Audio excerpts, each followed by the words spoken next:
Hello, my name is Berger, and behind me is what I like to call the miracle on the Mekong, Phnom Penh, Cambodia.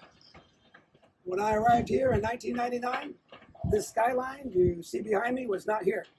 None of it. And look at it today. What a difference. I'm an American who has been living and working in Cambodia for nearly 23 years.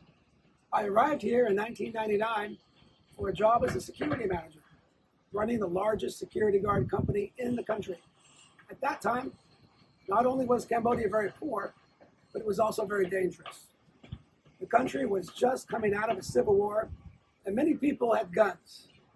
The crime rate was very high. There was, however, hope. After the genocide of the Pol Pot regime and then the civil war, the Cambodian people wanted peace and safety above all else. Only with law and order could the country move forward. We had our work cut out for us. You see, there could be no foreign investment. There could be no infrastructure. There could be no improvement going forward unless there was law and order first. Investors did not want to come to Cambodia until they felt safe to do so. Most of the foreigners in Cambodia at the time were working for the United Nations and donor organizations. My security company worked closely with the National Police in developing the private security industry. We provided trained guards to work at embassies, offices, factories, and other locations. The police worked with us in providing armed security for banks and other high-profile clients. Safety and security were soon improving nationwide. In fact, the government achieved something that many thought impossible. They invited everyone to turn in their weapons. And very soon, the vast majority of Cambodians were disarmed. In other words, gun violence declined dramatically. This achievement contrasted sharply with my own country, the United States, where guns have proliferated along with gun violence and deaths. Today in Cambodia, you almost never hear of gun crime. At the time I arrived, there were many political parties vying for power. Only one, however, was doing something about the problems at hand, and that was the CPP, or Cambodian People's Party, run by Prime Minister Hun Sen. As I recall, opposition parties to the CPP often complained about the problems of Cambodia, but offered no solutions. Even after the government made the country much safer, they complained about corruption and human rights. Meanwhile, the government was busy tackling the next big problems: lack of infrastructure and foreign investment.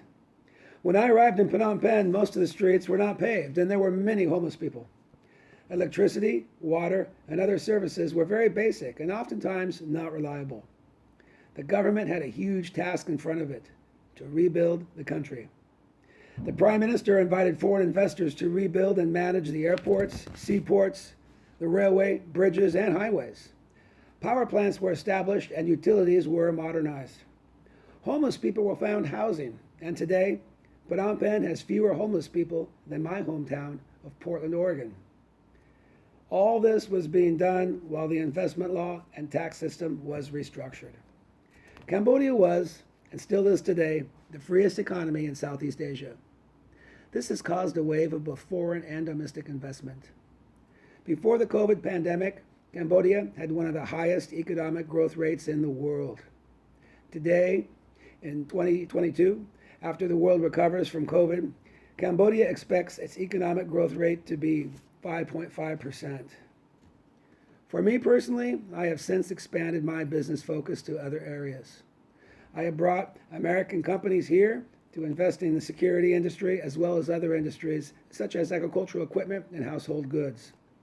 Business opportunities in Cambodia abound, and it is now one of the main centers for investment in Southeast Asia. The capital city, Phnom Penh, was roughly 1 million people when I arrived. Now, it's over 3 million people and growing. The country itself is a major tourist hub, not only within the region, but globally. And recently, Cambodia was voted the friendliest country for tourism in the world. Today, the entire world is recovering from the COVID-19 pandemic that has lasted over 2 years. The global pandemic has affected many countries with deaths, lockdowns, economic downturns, and the general suffering of the people. However, Cambodia has stood out. Very early on, Prime Minister Hun Sen took a proactive approach, bringing in millions of doses of vaccines to the people. Cambodia had a quick and rapid response to those who fell ill and experienced very few deaths. Today, Cambodia is one of the most vaccinated countries in the world. It ranks first place in the latest edition of the Nikkei's COVID-19 Recovery Index. This is a great achievement for a developing country, let alone an advanced industrial nation. All these accomplishments have been challenging, to say the least. Cambodia's turbulent history and its difficulties are now over, and the Cambodian people are looking forward to a bright future.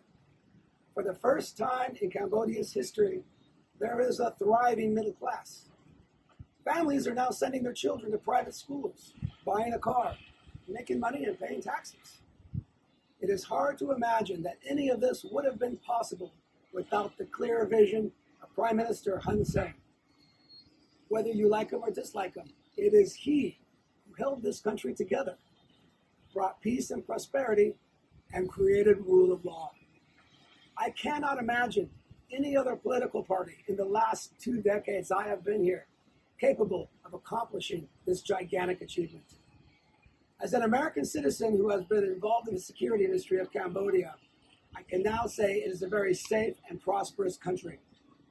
I would not have thought that the Cambodia I saw 23 years ago would reach the development it has achieved today. This is due to the government and the leadership of the Prime Minister. Thank you very much. So, good.